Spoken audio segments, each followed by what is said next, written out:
if you're an agency owner or B2B business owner of any kind who has clients that you acquire from outreach, you would know that outreach is a grudging process. Everything from finding leads to sending whatever type of outreach there is. Me personally, I've always been sending outreach as like Loom videos, like custom to the specific person. In this video, what I'm going to be going over is exactly how I automated the entire process A to Z, including automating personalized Loom videos without you even needing to actually record anything personalized. In this video, I'm going to be going through the entire three-step process there. Number one is going to be actually finding the leads, completely automated using AI. Number two is going to be creating some free assets to show the leads. I myself, I'm normally pitching people on webinar funnels or something similar to that. So that's what I talk about in the video. And then number three is that creating entire videos, like short personalized videos that you can send to these people completely just using Claude Code without you ever needing to actually sit down and record it for every single person. So this video is a call recording of a group call that I held last night, and so that's why the video might not look 100% normal, 100% usual for a YouTube video, but this is going to be super valid for you, and I will see you in the video. So what I'm going to be going over in this call, which feels like a webinar to me, is basically how I've almost completely automated my entire outreach process for the agency. And by agency, I just mean as a growth operator. I know not everyone in here is a growth operator or does own some sort of marketing agency of some kind, but don't worry, if you are not a growth operator, you don't own some sort of marketing agency, this will still be very applicable to you as long as you're some sort of B2B business. It's not just something where you're selling your own info or something like that. This will still be incredibly helpful for you if you do any outreach at all, no matter what you're selling. And basically what I've done is automated the entire process of outreach all the way from finding the leads to actually, in some cases, even creating highly personalized Loom videos for those leads. And you might be very confused, how can they be personalized if they're automated? Well, Claude Code can do almost anything now, so I'm going to show you exactly how I have that set up for myself.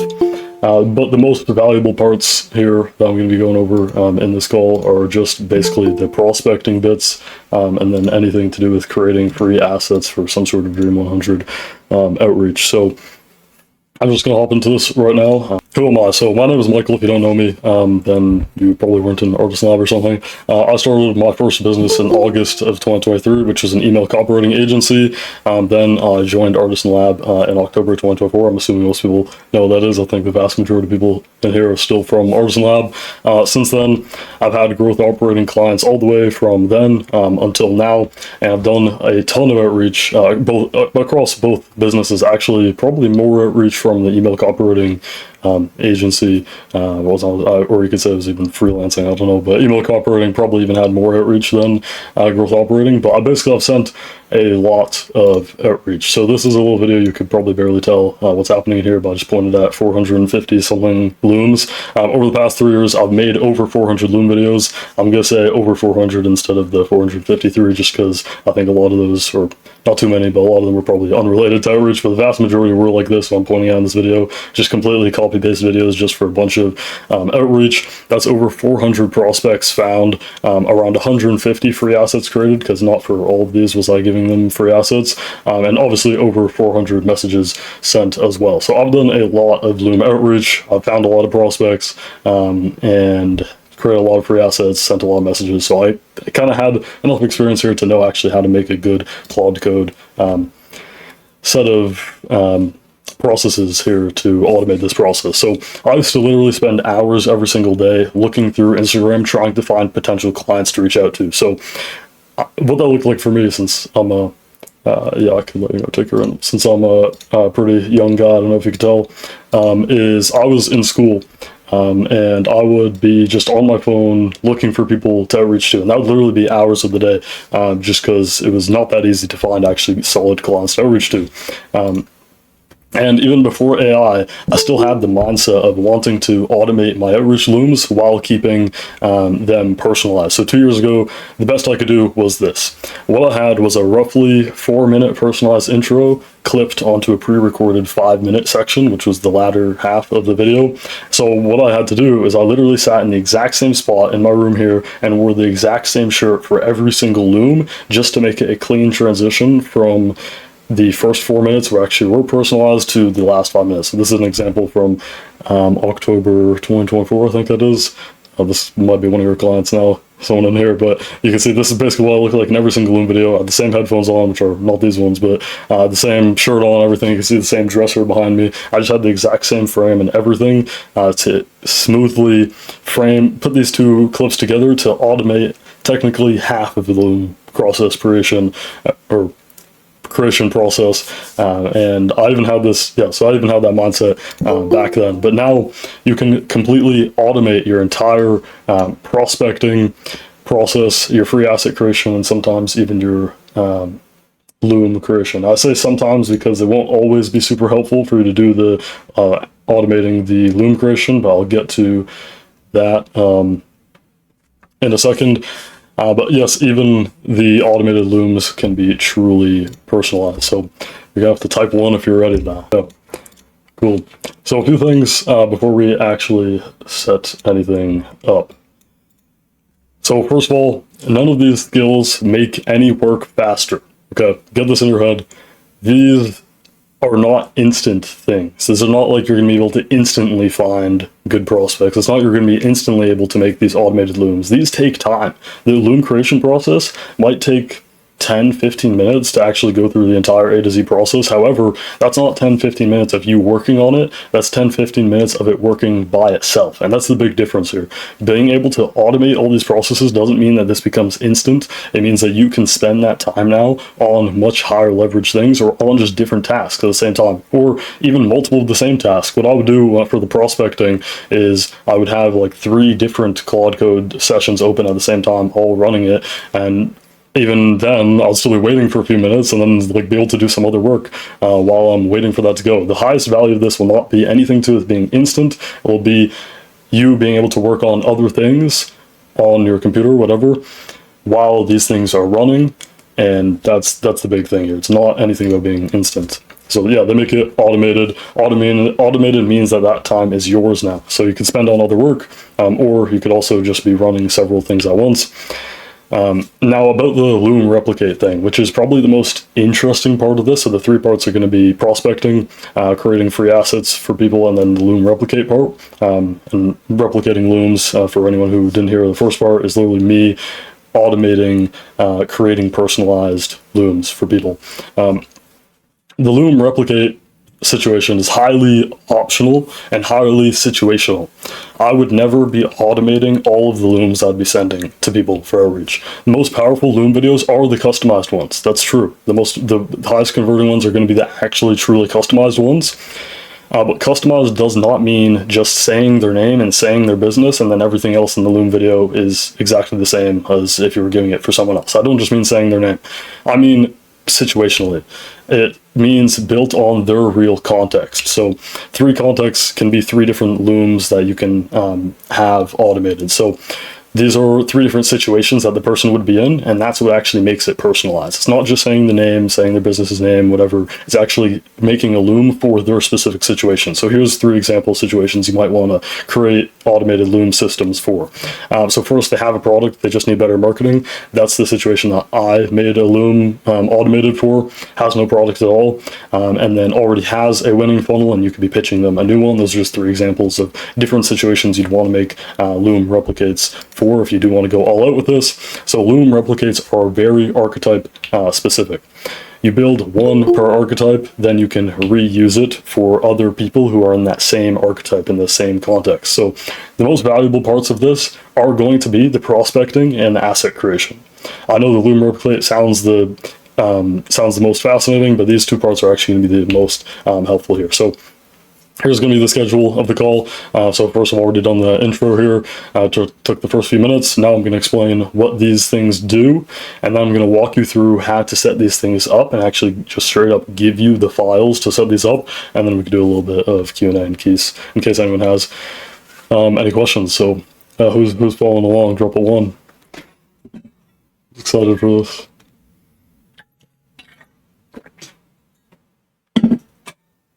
Yeah, cool. So first of all, I'm just going to explain what these things do.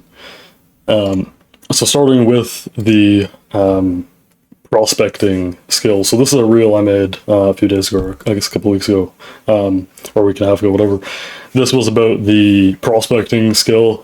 It seems like a lot of you already saw this reel and might have commented on it, and you might have even seen the YouTube video I made for this. But basically what the what the creator prospecting does is it makes it so that you can just run a skill and then it will just give you a handful of really good prospects you'd actually consider reaching out to. So this isn't me saying just perform client prospecting. It actually just gives a good output because the skill. I'm not going to go through all these too in depth, but I went through these slides on the YouTube video that I made. So I'm just going to briefly run through these just so you have an idea of how the lead scraping actually works for the prospecting. So I already mentioned in the past, finding clients within hours of scrolling, whatever. Now, this is just a simple 5-step process. It's going to seed, filter, verify, score, and deliver. I'm going to go through this very briefly. You're just going to seed it by niche to actually tell it what to look for. And then it's going to filter it. So you're going to actually be going through, everyone will be going through a lot of filters. Maybe for it to give you 10 solid prospects, it might have had to go through 50 total prospects. And it will just filter out a lot of those people.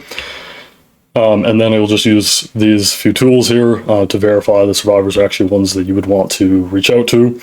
Yeah, I should subscribe to the YouTube. And then it's going to score signals, and that's basically it. So for me, what it was when people want, like, they have some demand, people actually want the product or want to learn about the thing, and they don't have any good funnel. That's who I was targeting with my creative prospecting skill, and then it'll just deliver you the list. So that's the entire first thing. That's the entire idea of the creator prospecting. I'll get to how to set up all of this in just a minute, but first I'm just going to walk through what these things actually are. Now the next thing for me was creating entire webinar landing pages and slides just with a single skill.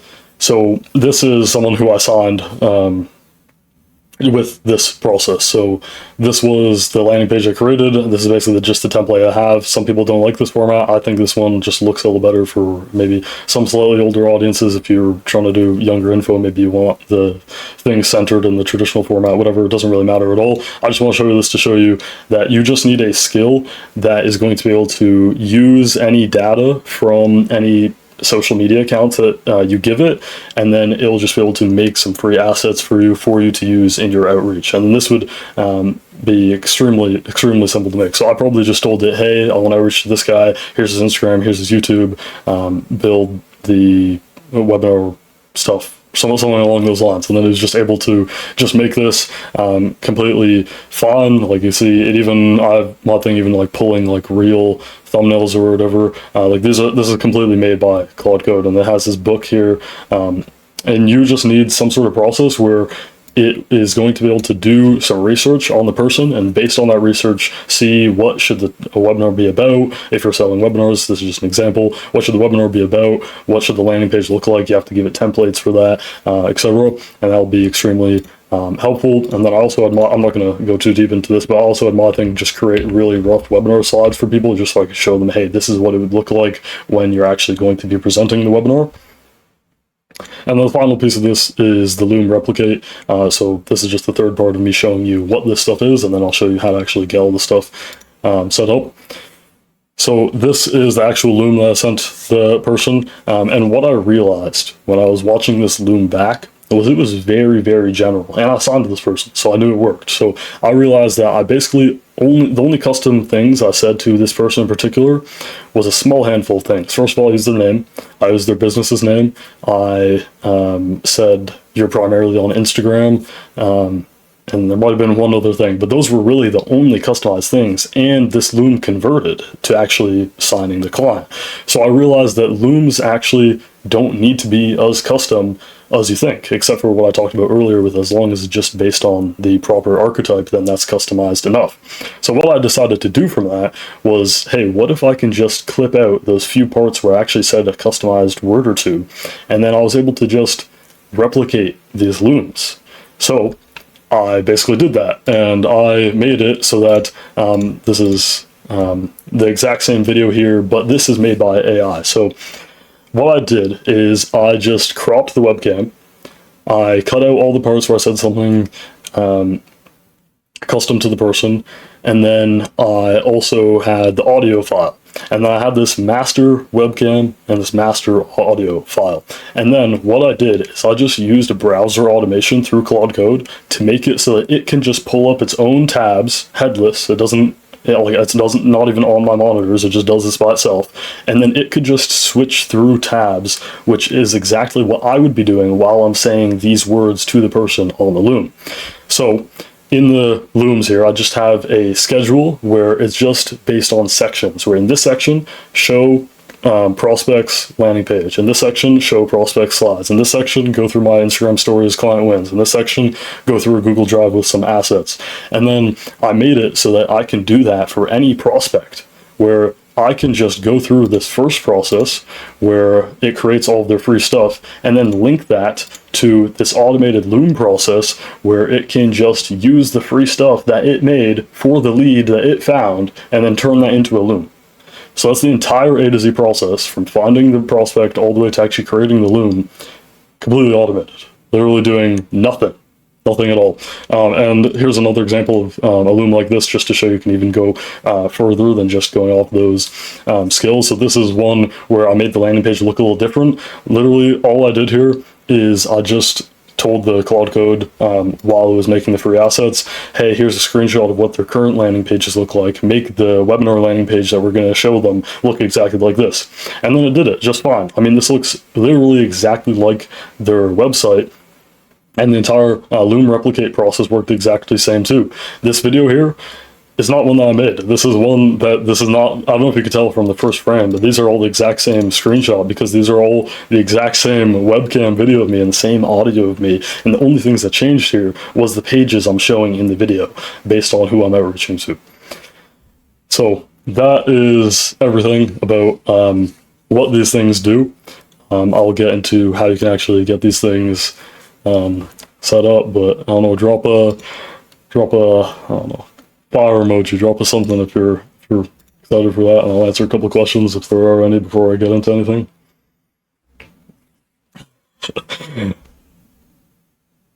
Yeah, the video lines up with what I'm saying, Brosen. Yes, Jack, you could hit mine or circle, I'll just send you all a checkout link soon. Jaden, set it up first, and then see. Okay.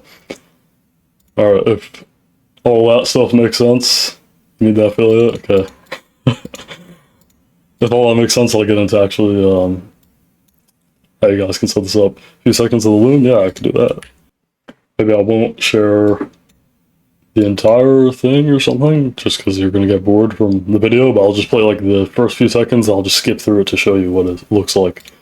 Hey, what's up? So I wanted to make this quick video for you because I made some stuff to... Yeah. So there's nothing that's going to be super groundbreaking there in the first few seconds, but basically you can see it does its own like tab changing, so it looks like... Oh, okay, the preview is wrong, but basically you can see... Let's see where it switches. About me and what I've done with other people using this method. So this is just on my Instagram stories. I just post wins from the clients. So I've anywhere from like $26,000 from a single live training to like 50,000 and 20,000, 52,000. This was one client, a whole month of running webinars. So you can see I obviously only recorded this once and then it just stitches it all together. And then you can see it even clicked or scrolled down or something here to, yeah, like the form. Yeah, it just does everything itself, and then even it switched through some tabs when I was showing it, I think. And again, these are slides I didn't even make. These are just slides that the Claude Code made. I'm sure we would change it up for the actual event. But these slides are entirely built out. I'm not going to bore you by reading any of these. But I think maybe it's about 40-ish slides. I'm not. Yeah. So I didn't do that. This is not me recording this. So yeah, that's how that works if you're able to get that set up properly. It is a bit of a journey though. I'm gonna bore you reading these. Yeah, I mean, I didn't even record something custom for just the Loom replicates. I recorded, that's literally just the audio and webcam footage that I used for that one person that I saw, and I realized, hey, this Loom is actually really general.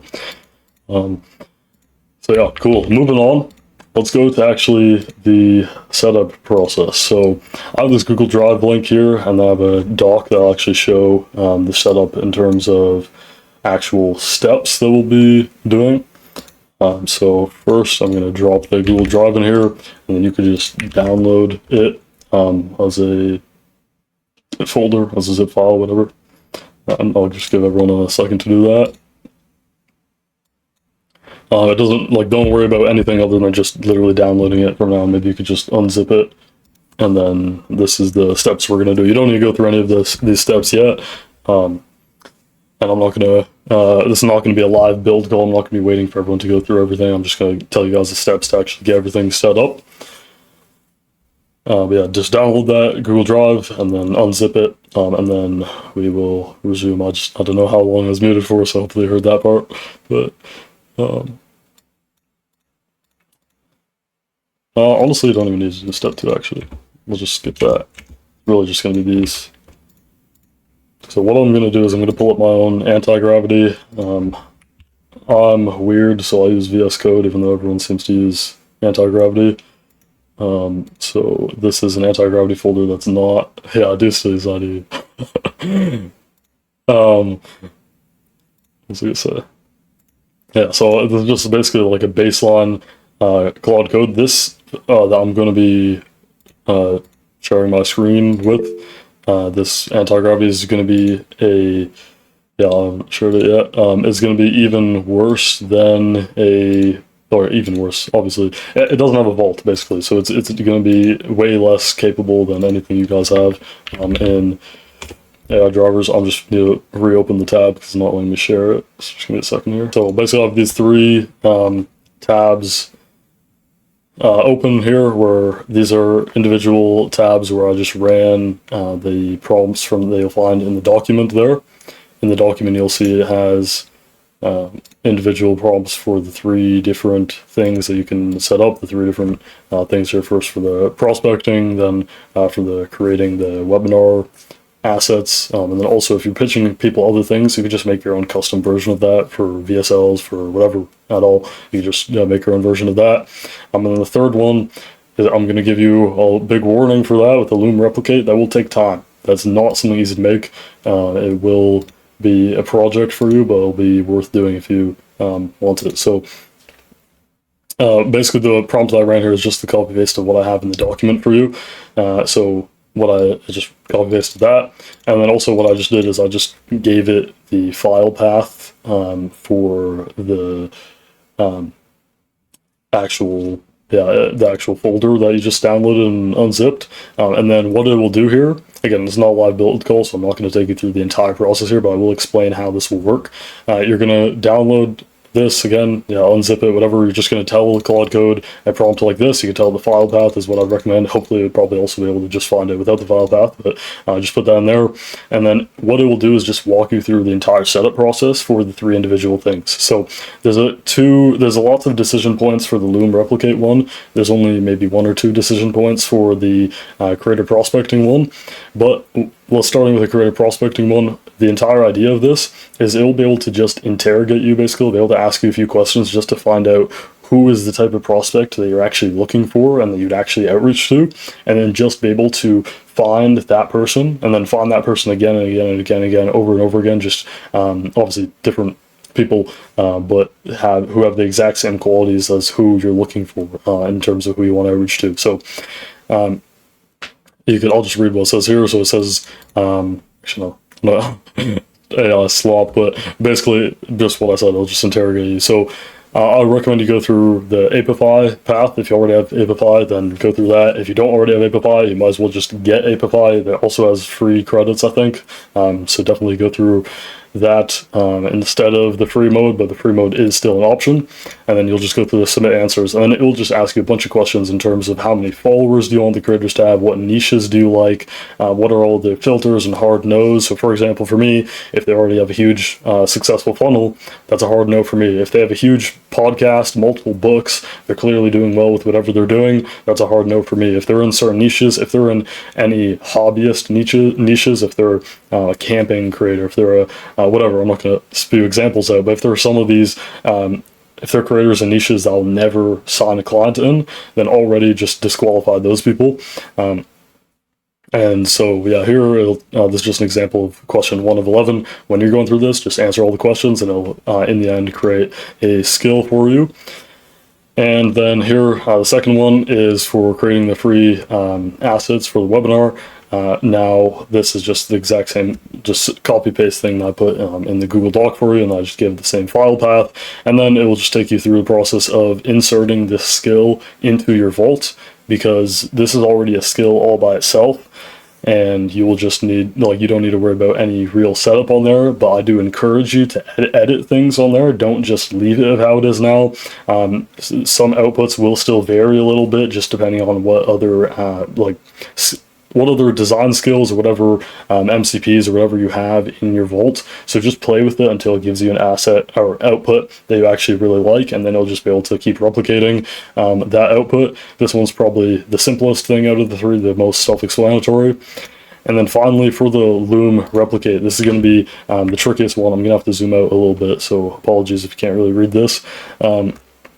Well, this is the entire personalized outreach video pipeline. It's going to take you through the entire setup process here. There are 7 phases, lots going on in here. This is not a simple build. There might be bug testing needing to be done on your end, even though this is already going off of everything that I've set up. Still, you might encounter your own bugs because there are many moving parts to this process. But when you do want to go through this, if you do want to go through this, because again, it's highly optional, then you're just going to go through whatever questions it has for you here. And just, yeah, go through the entire process. It's going to lead you through. And then by the end of all 3 of those, you're going to have everything set up for the things that I showed you at the beginning of the call. So that is basically everything I wanted to go through in terms of what it actually is, how do you actually set it up, and giving you those assets there. So I guess we could do some Q&A now. If you don't want to turn your mic on, put it in the chat. But also, if you're willing to turn on your mic, then just raise your hand and then we'll go through any questions.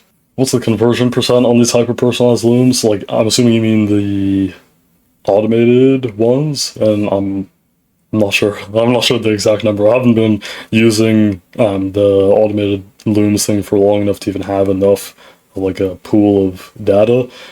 I don't expect it to be wildly different than any actual normal looms, though, because the entire point of it is it's the exact loom you would have sent anyways, even if it wasn't a replicated one. What does your actual outreach messages look like as a loom plus the D100 showcase?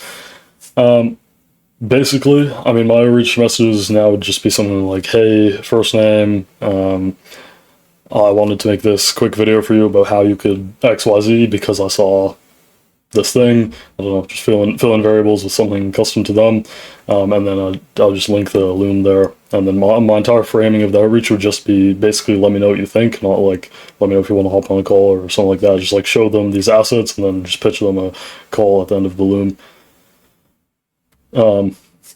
How has the reels you've been posting on your personal account affected you closing clients? Have you had inbound leads from it, or is it just good nurture?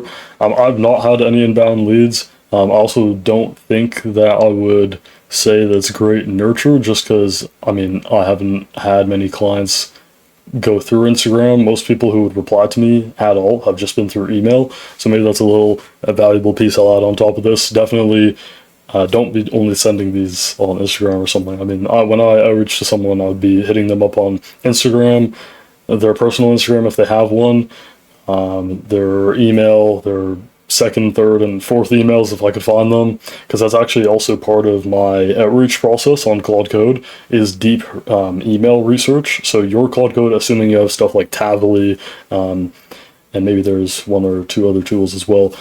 With all those tools on Claude Code, it can literally do deep research to find all the emails. So I mean, Apollo, yeah, or browser base. Yeah, Apollo, I mean, will give you some emails, but also from the browser base or even just from the normal Claude Code web searches, it will be able to find those emails. I don't recommend just going through something like Apollo or Rocket Reach or something. Instead, actually get your Claude Code to do real deep research, and by deep, I mean like I've found my Claude Code has found emails from stuff like using the Wayback Machine on some WordPress websites and finding some like embedded emails of the account owner's email or like crazy stuff like that. Just like give it more freedom than just, hey, use this software to find an email. Just like let it do its thing to actually find the personal emails of the people you're outreaching to, not just like whatever's on their business website. Cool. I have a couple questions actually now that comes to mind. How's the prospecting been for you? Just because one thing that my agent, I've been like still like kind of like playing around with it for Appify, but it's been like messing up the follower count for me. And then has that been like in the audience size? Has that been like fine for you? Yeah, it's been fine for me. I think mine also just uses the Appify. I've never had any issue like that. I mean, maybe there's also parts of the prospecting skill which I don't even know about because I just kind of told Claude Code, yeah, here's what I'm trying to do. And then it probably added in more things on top of just everything I've already explained in this call too. So maybe it added in things like ways to validate their follower count. I'm not sure, but maybe you just need to beef up how that process works. If there's some, you could stack a web search just from Claude, or I don't know if you said Claude Code or a different agent, but just stack some sort of web search on top of Appify, and then it'll probably be able to validate it fine. I've never had that issue. I'm not sure. Gotcha. And then have you been like fully automating your follow-ups as well? No. For follow-ups, I would do, I think there was also a question in the chat about that. I don't automate any follow-ups. I don't copy-paste any follow-ups either. Every follow-up that I would do with people is completely personalized just based on what I would know about that person, even just from skimming their content. Like, for example, if there's someone I reached to recently, which was talking about how they have a goal to reach $1 million and they still have like 200 something thousand dollars left, and basically framed the follow-ups as, hey, here's how I think you're going to be able to reach that goal. Or just, that's just an example, but actually doing some sort of customized follow-ups is still what I like to do. Maybe if you can even automate customizing follow-ups, that would be cool. That's not something I've done, but definitely, yeah, not completely automated. Yeah. And how's your agent been at identifying opportunities? Like, for example, would you say it does a good job of like understanding if they already have a webinar in place or not? And then if they have like high ticket call funnels?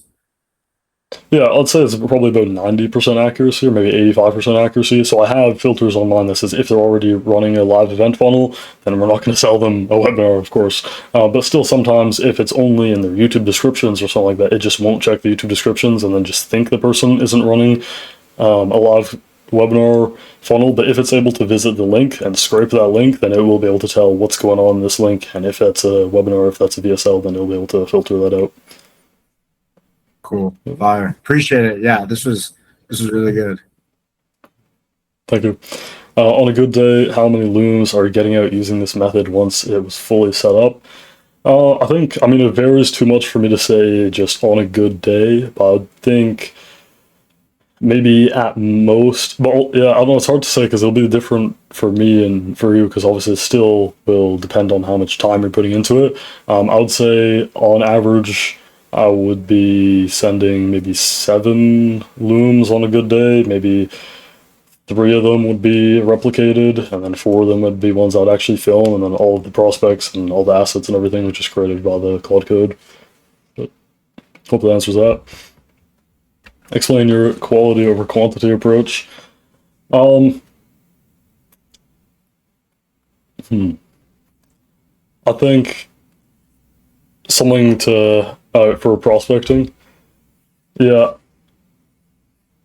Who would be good? Yeah, I think it's just really important to, in your prospecting skill, actually have really, really solid parameters on it of who you're actually willing to outreach to, because you want to be in the mindset of not just, I want to send out as many outreach as possible. It's like, if you don't want to sign that person and practically work with them, and don't even send outreach to them, and don't even let your prospecting skill actually find that person. So I'd say about quality over quantity, just even if it has to go through 100 prospects, ideas to give you just 10 solid ones, that's definitely worth it. So you're not wasting your time sending outreach to people who you wouldn't even want to work with. Just, it's difficult thinking about in like the practicalness of it sometimes, but definitely it's important to think in practice, would I actually want to be actively working for this person?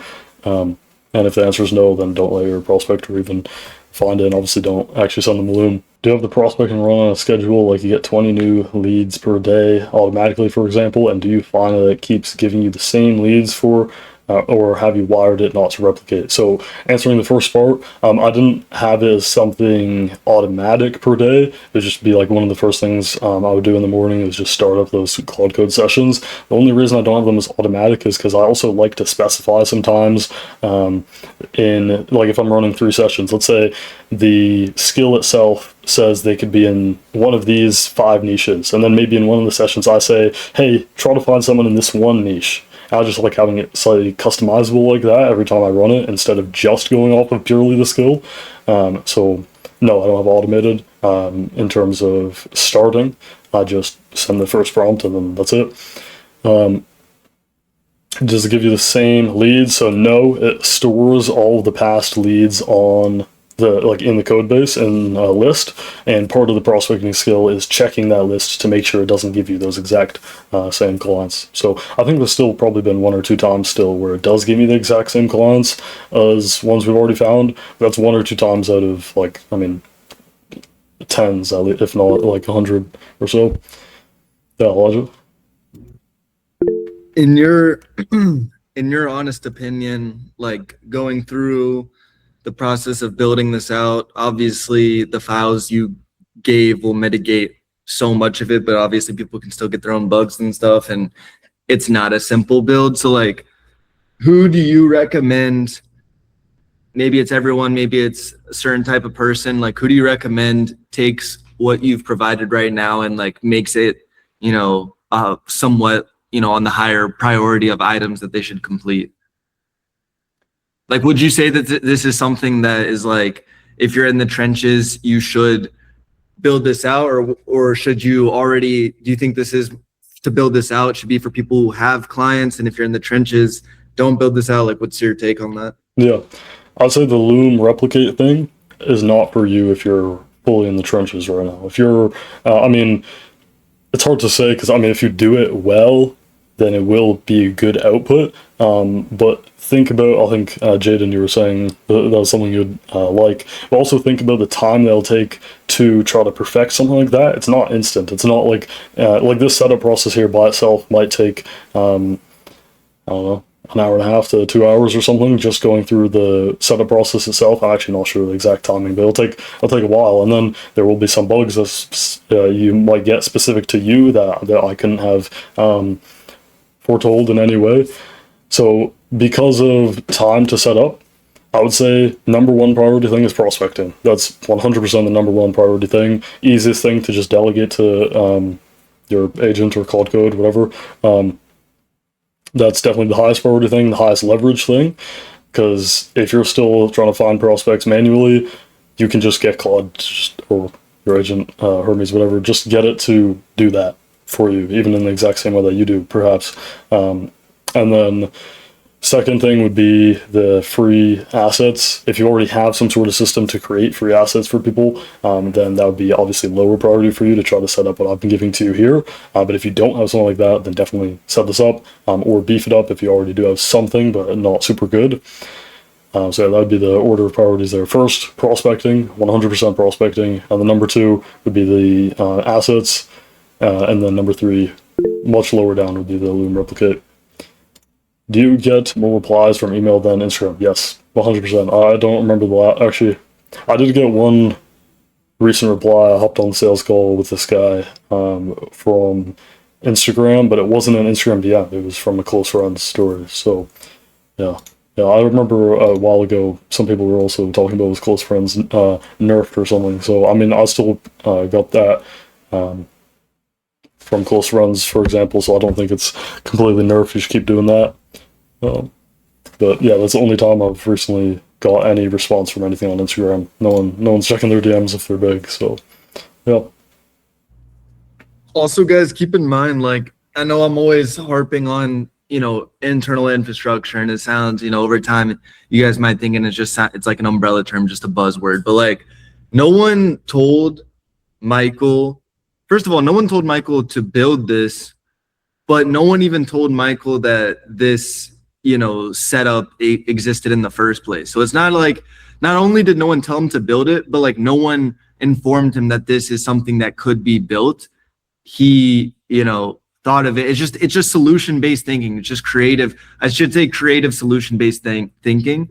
And that's like this is all I mean. This is just one perfect example of building an internal infrastructure. Like, how much more of a business is his agency now having this equipped as a part, just, a part of their acquisition, like, engine or whatever. So like, whether it's this, Michael was willing to hop on a call, show you guys everything, give you guys the ingredients to, make the meal at home for yourselves.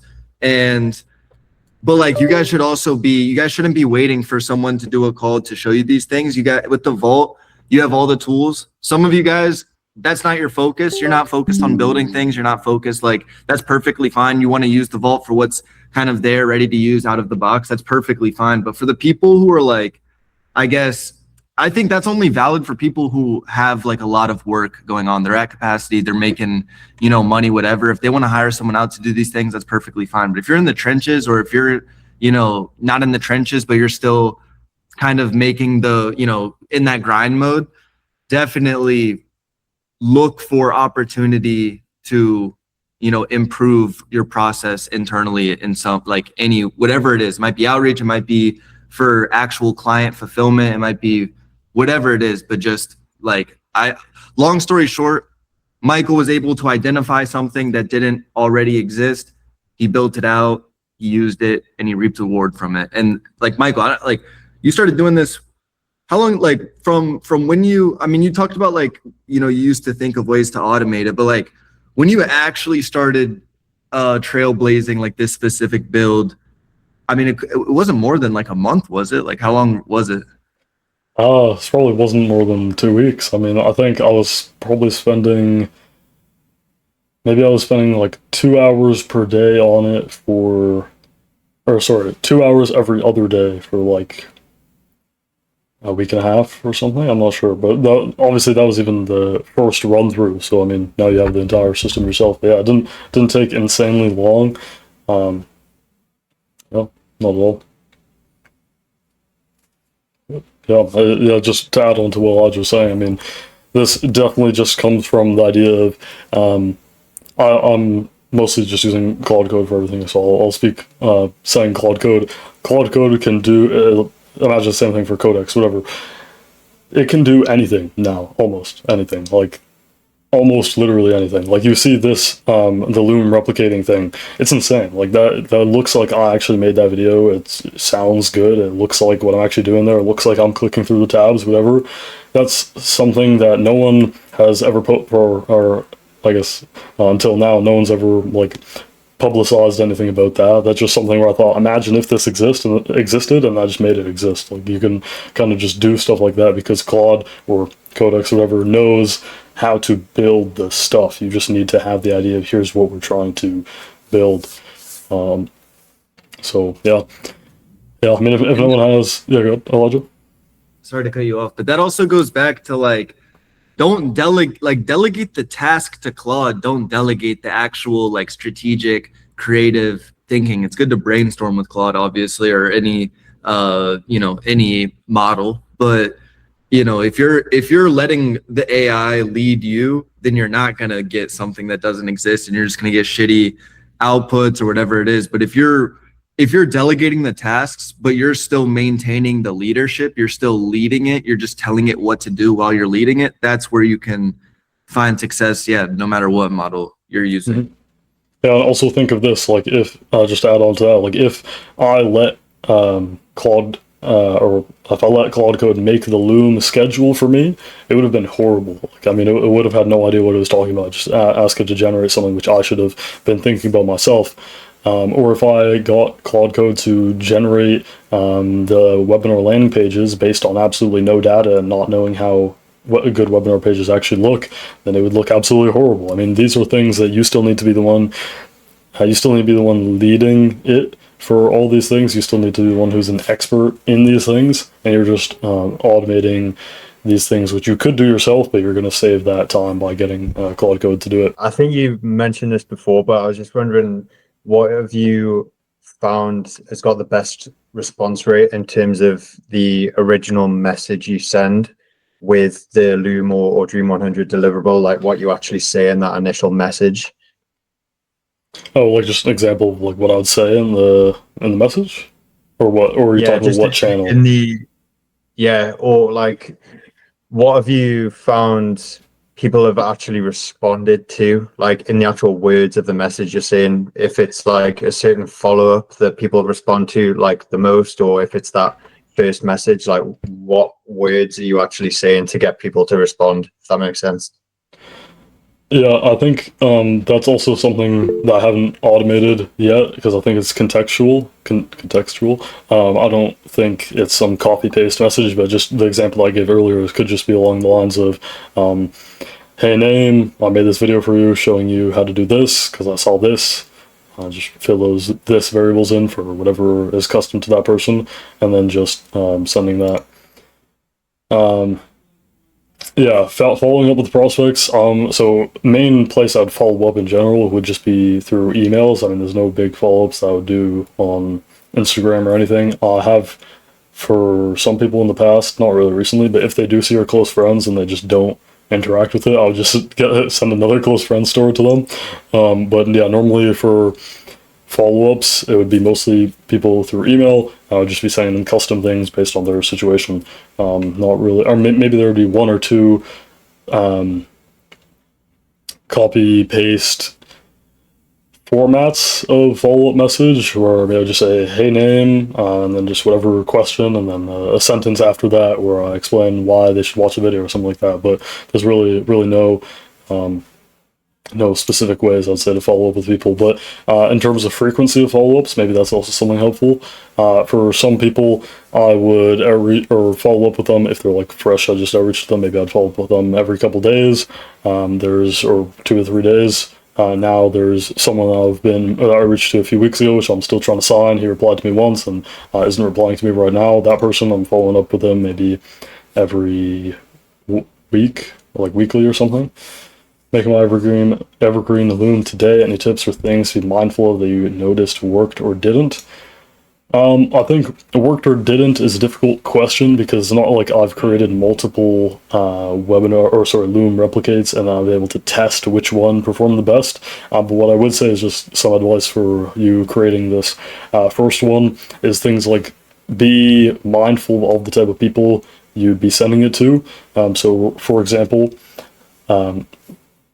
the original one that I made said that their primary platform was Instagram. Now I realized for people who I was outreaching to on YouTube, their primary platform is obviously not Instagram, so I couldn't have that part in it. And when I made the part when I left in the part that said their primary platform was Instagram, I wasn't thinking, oh, I shouldn't say that because that might not apply to all people. I was thinking, hey, most people I'm outreaching to will have their primary platform as Instagram. You just don't want to limit yourself to stuff like that, or else you're going to have to slightly edit the entire Loom replicating process, which can break many things if it's already completed. So that's what I'd say to that.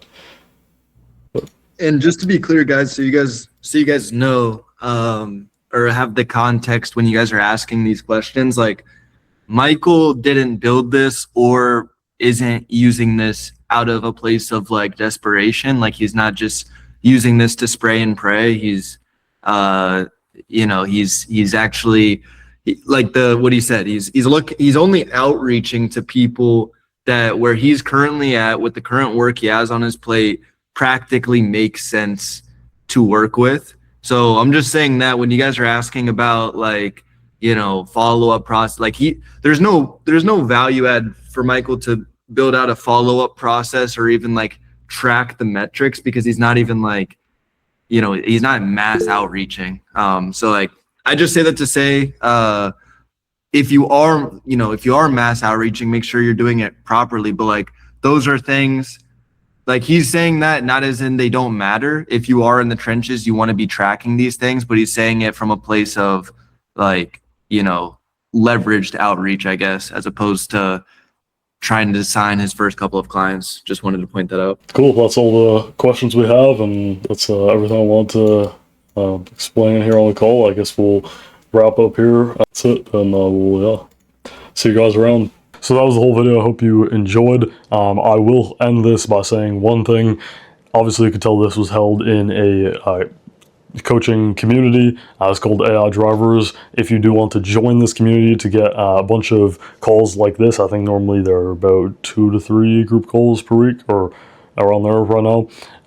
Then if you want to get access to this, get access to the community and everything, and get access to entire operating system for your business, then click the top link in the description right now, and I'll see you in the community. And if you like this video, make sure to click the like button. If you like more videos like this, definitely hit subscribe, and I'll see you in the next video.